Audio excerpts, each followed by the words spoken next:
வருமானத்திற்கு அதிகமான சொத்து குவிப்பு வழக்குகளில் இருந்து அமைச்சர்கள் தங்கம் தென்னரசு, KKSSR ராமச்சந்திரன் ஆகியோர் விடுவிக்கப்பட்ட உத்தரவை எதிர்த்து சென்னை உயர்நீதிமன்ற நீதிபதி ஆனந்த் வெங்கடேஷ் பரபரப்பு தீர்ப்பு வழங்கியுள்ளார். கடந்த திமுக ஆட்சியில் வருமானத்துக்கு அதிகமாக சொத்து சேர்த்ததாக தொடரப்பட்ட வழக்குகளில் இருந்து அமைச்சர்கள் தங்கம் தென்னரசு, KKSSR ராமச்சந்திரன் ஆகியோரை விடுவித்து ஸ்ரீவில்லிபுத்தூர் சிறப்பு நீதிமன்றம் உத்தரவு பிறப்பித்திருந்தது.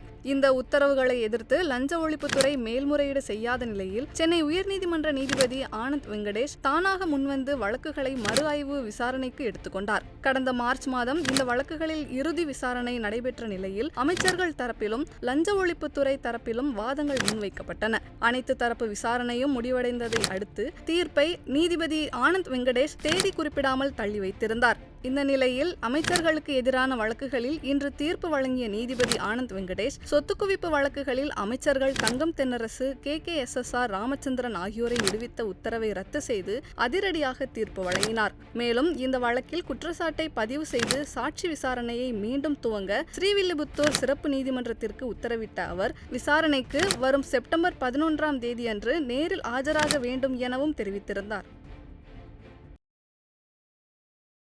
செய்திகளை உள்ளது உள்ளபடி தெரிந்து கொள்ள ரெஃப்ளெக்ட் நியூஸை சப்ஸ்கிரைப் பண்ணுங்க.